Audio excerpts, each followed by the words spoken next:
Hello, Dhruv. First of all, thanks for all your good work. We all really enjoy your content, your educational videos, and your vlog as well. So this short video which I am making is just an extension to some of the concepts which you have briefly specified in one of your update on Instagram, where you said that you don't need scientific justification for following tradition or cultural rituals, and which is quite correct. People often confuse themselves or try to go beyond certain levels in proving the authenticity of their cultural practices or rituals by making some unclaimed scientific justifications associated with their rituals. So people confuse religion with rituals and rituals with scientific practices and try to inject the scientific outcomes which are result of great work by different scientists, and try to attribute it to the old ritualistic practices. So this is a messed up conceptual understanding people have, and they don't differentiate what is scientific knowledge, what is ritual and culture, and what is religion.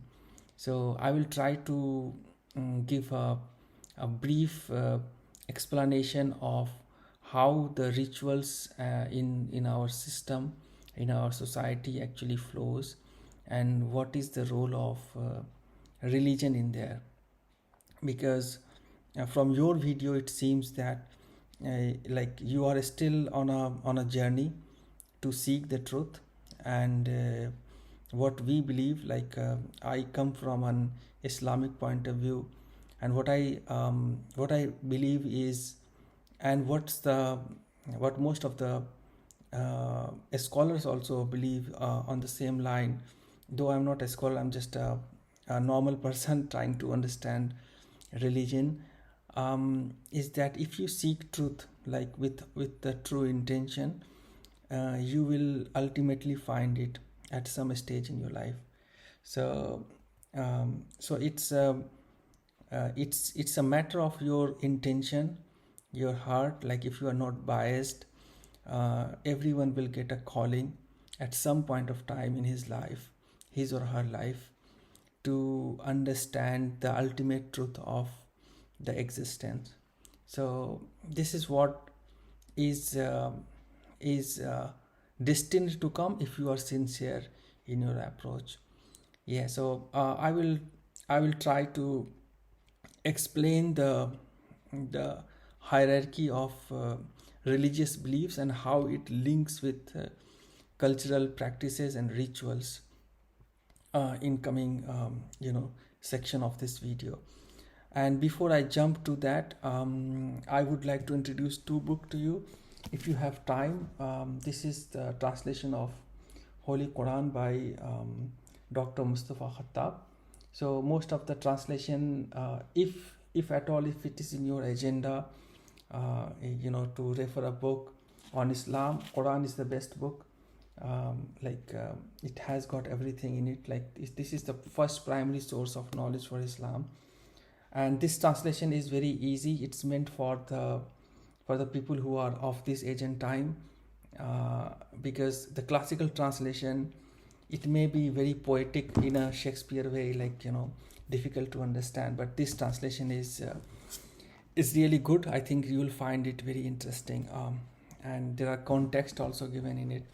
And the second book which I would like to refer is The Divine Reality. If you happen to get this book, it contains the logic, reasoning, and the philosophy of Islamic belief system, and where it holds, like, its anchorage point, and how it is rational. So people who do not like religion tend to just give a blanket statement that religion itself is an irrational subject, and there is no rationality and logic in religion. So this book actually explains some of the dogma, misconception, which we all have at some stage in our life. I also had at some stage. So let's explore. If you are interested, and I will take this opportunity to make this video for other people who would like to understand what religion in itself is, and how culture and rituals are associated with the religion.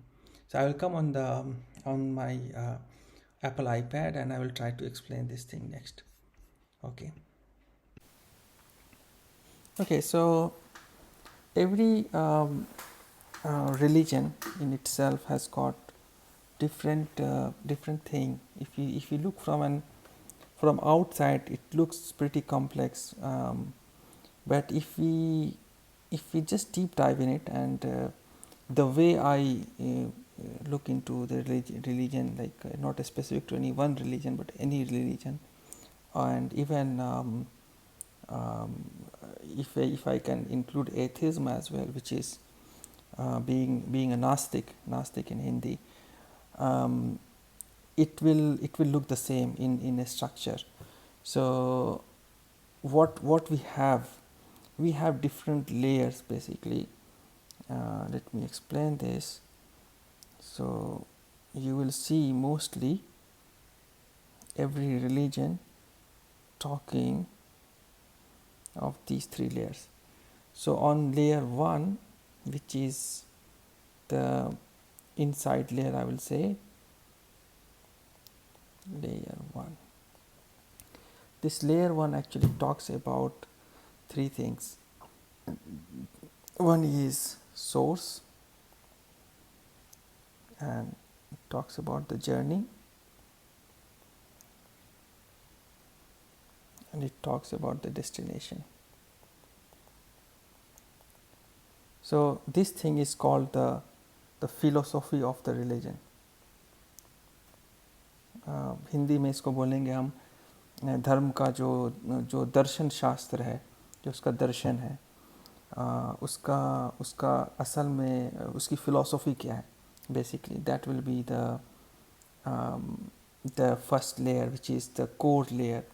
So when we talk about source, we generally talk about a creator, which we loosely say God. Mostly in journey we talk about what is this life about, the meaning of life, and in destination people talk about hereafter. So every religion addresses the subject of source, the subject of journey, and the subject of destination. How it all started, there we talk about a creator or a God, and what is this life about. The concept of karma.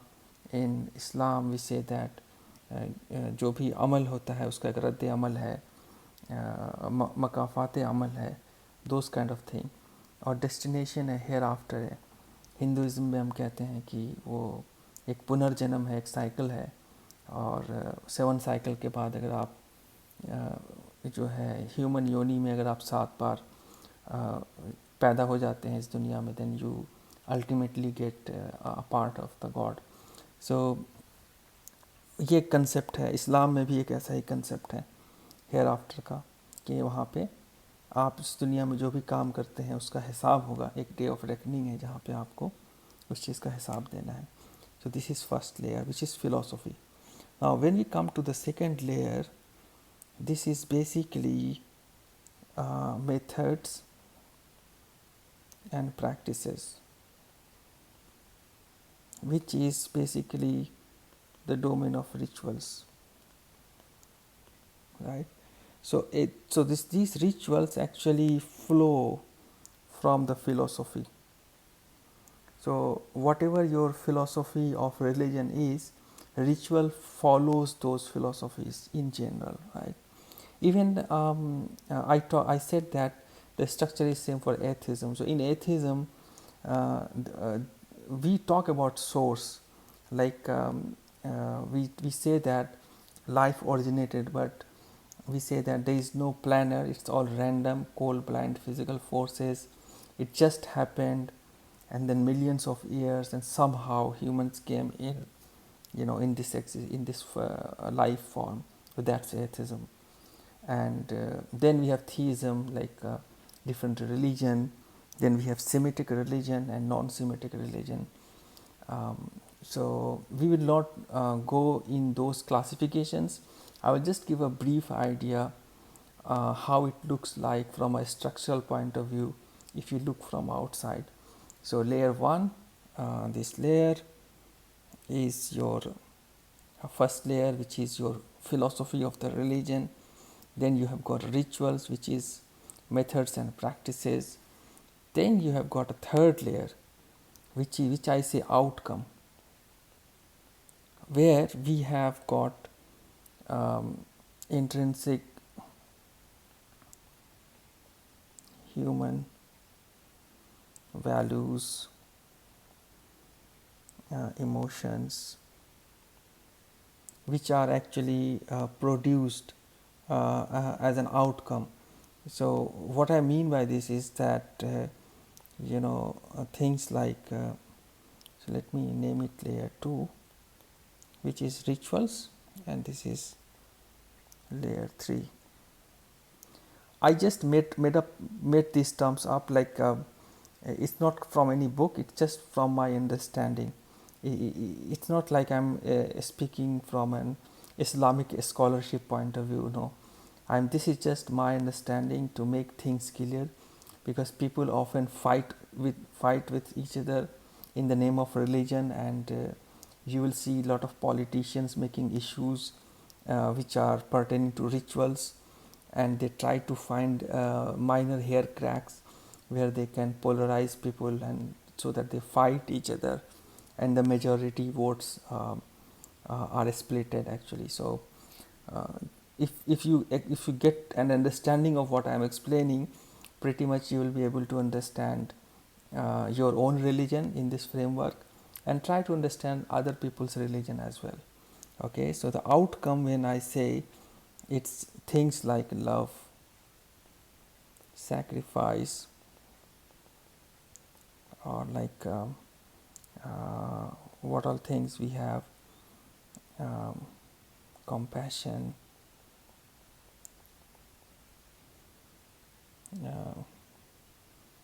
definition is like integrity,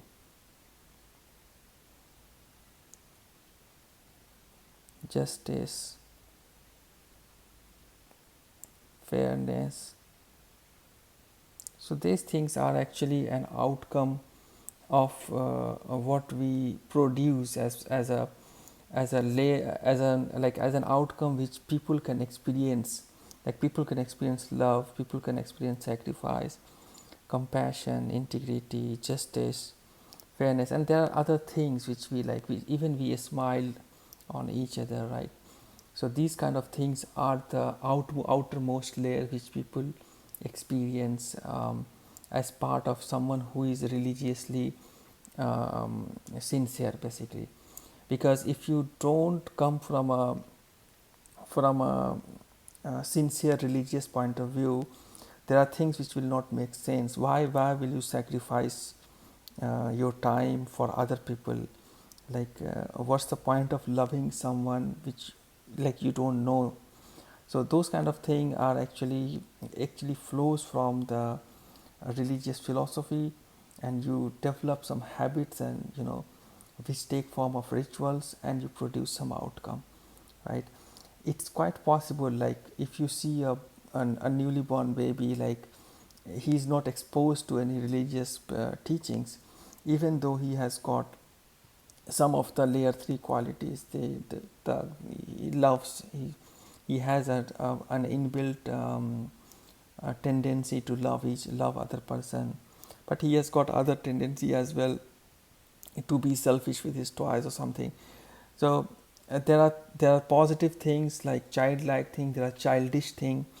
So when we grow up, if we have a true understanding, we get rid of the bad habits, and develop and actually make our good habits more good, and that's the life journey. So this is how a religious framework looks like. When we come to ritual, so we have got rituals for almost everything. Like you have ritual for purification, then you have ritual for prayer, you have ritual for food eating, you have ritual for uh, life and death, you have ritual for marriage, um, divorce.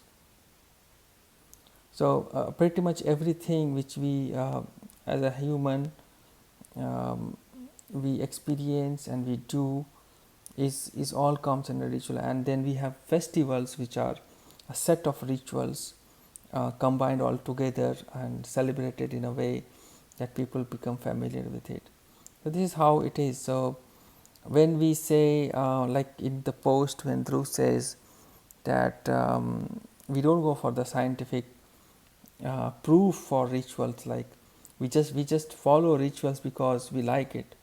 So in a way, like if from his point of view it may be good, like it may be okay from his point of view, but if you look rituals from a holistic point of view, it always flows from a religious source. It has always been the case that every ritual has been flowing from some sort of religion, right? Now it's quite possible that a person don't agree with the philosophy of a religion. He say that he don't believe in God, he don't believe in hereafter, and the life itself is very random. So pretty much everything is messed up, things are happening, there is some physical biological force which is driving everything, but there is no creator, there is no planner, it's all random and chaotic. So he may disregard the whole layer 1, which says that okay, I don't believe in religion. In a simple form, I don't believe in a religion, okay, because I don't believe in this philosophy of God, hereafter, and this life journey. So even though if he like he don't agree with layer 1, like you will see that people actually enjoy methods and practices and rituals because it's a part of the culture, it's a part of the society, right? So you may have seen this term, which is very popular nowadays. I see Hindu atheist, right?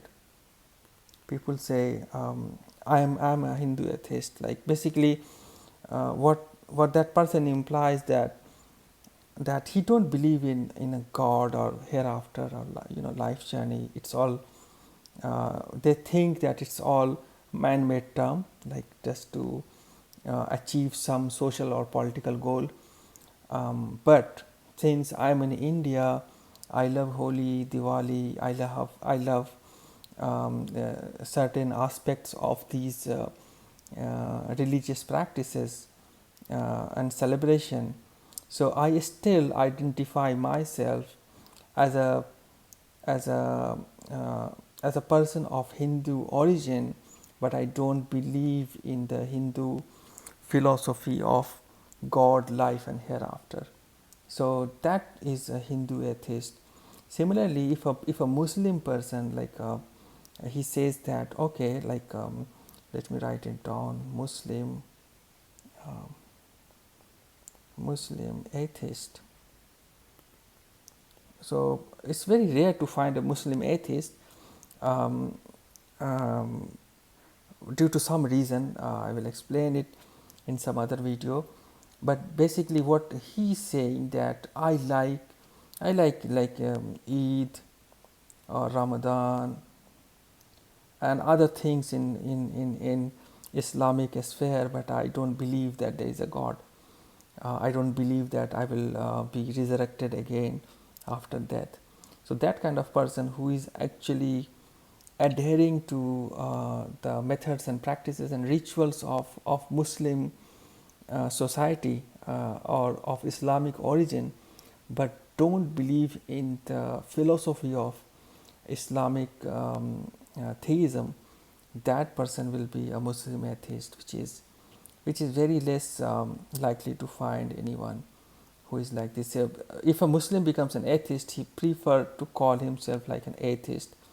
He don't uh, feel proud celebrating Eid and Ramadan. I have seen few examples, but in Hinduism you will find like people who are very deeply attached with the cultural practices of Hindu celebration, but at the same time they say that they are atheist. And most of them I have seen that they have the Western cultural influence. They like the the way they use words like swear words and other things, and they really find this cultural way, the way they live. They are heavily influenced by Hollywood and things like that, but they also want to make their own cultural practices in line with the Western way of life. So they are generally they generally identify themselves as Hindu atheist. This is just my observation. My observation may not be 100% correct. I haven't done any survey, but this is based on the people I have met in my lifetime so far. Um, yeah, and I know people who are like truly theist Hindu as well, who believe in one creator. They have this Brahma, Vishnu, and Mahesh. They have the segregation of duties in their gods themselves, and there are different gods for different things. So they genuinely believe in gods. They are in Himalayas, and this um, um, whole actually a story of a religious origin. So they have this 100% conviction in that this is true, even though they don't have proof for it, or they may not have a proof for it, but from a personal emotional point of view, they believe it to be true, and then they do the rituals, and they do produce positive things in society, in terms of loving each other, justice, fairness, integrity, other things. So yeah, so this is how it looks like from an outside point of view. But if you say that you are a religious person, like 100% religious person, like then you have to reconcile these three layers. Like you should know what is your philosophy of religion. You should know what are the methods and practices which are ritual, and you should be able to identify reason for all the positive human attributes which make humans actually. But if you don't have these attributes, and even though you say that you are religious, then it's similar to say that you have got an air conditioner at home, but this air conditioner produces no cold air. Like you press the button, but it produces hot air instead. So there is something wrong. There is either something wrong in the philosophy, which is the layer one, or you are not understanding the philosophy, and your methods and practice and rituals are pretty much screwed up. You are just doing things which you don't understand, and then you are actually uh, um, having the feeling of love, but it's not love. It's called selfishness, and you don't sort of differentiate between good and bad. So it's really important, if you follow a religion with true conviction, to understand these three layers, and truly find the meaning of each and every ritual you follow. Right? Then only you will be able to be called a good religious person. So this is how actually I I think that most of the religions are.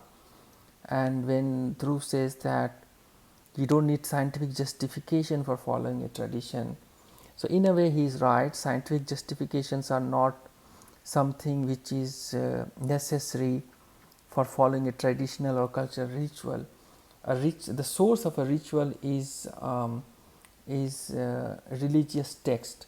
So the other thing which I will quickly explain here is the source of knowledge. Is there are two sources of knowledge. One is which is very self-evident: observation and experimentation, which is the basic of all the scientific development.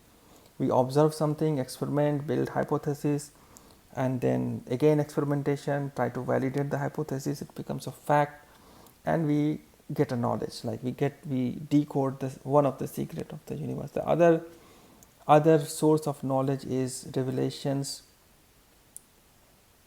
and testimony. So this is a matter of belief. So we believe, like if I talk of Islam, like what I believe, I'm not right candidate to talk on Hinduism. Like people can comment on this video if they have some good information. In Islam, we believe that there are 1,24,000 representative, basically, from God, which was sent by God to humanity, and it started from Adam alayhi salam to Prophet Muhammad.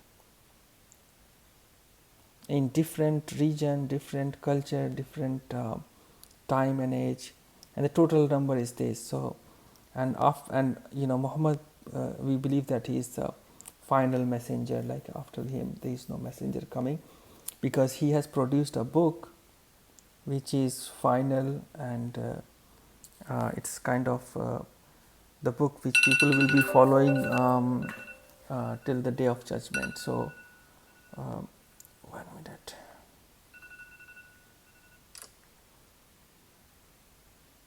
Yeah, so this is another source of knowledge. One is observation and experimentation, which is totally scientific. There is no scope of a belief which cannot be verified and experimented in a lab. So this is a scientific realm. And then we have revelation and testimony, where you have representatives of God which came across the ages. They produces different books, and these books are the revelations, and the messengers convey the testimony. There are many books, starting to the oldest book. We have in India we have Vedas like Rig Veda, Yajur Veda, Atharva Veda.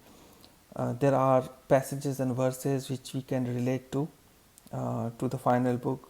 So that's where we get an indication that they are sort of revealed book of not 100% surety, but there are indications in there. Then we have Torah, we have Gospels, and the final book we believe Quran to be the final testimony, for which I have given a reference in my video, the best translation by Dr. Mustafa Khattab, which anyone can easily understand, right?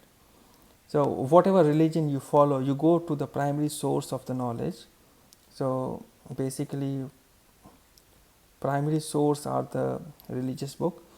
If you don't read and understand primary source of your religion, you have got you should not claim to be religious in the very first place. That if you don't know the knowledge of your books, and you should at least not get emotional over any religious concern you see in the society. You should always first go and validate the books, what the book says, understand it. For every chapter and every verse there is a context, when it was revealed, who revealed it, in what context. If you don't understand the context and the related stories, your situation will be like, there is an old story in Panchtantra where there are like 5 disciples of a guru. They go on a journey, and all of like the 4 disciples died because of because they followed the book by the words, but they don't understand the meaning. So I will not repeat the entire story. I think everyone in India knows those Panchtantra stories. Okay, so I think the video has come quite lengthy. So this is what I wanted to share to Dhruv and to larger audience, if they can understand this stack of religious understanding. Thanks. Have a nice day.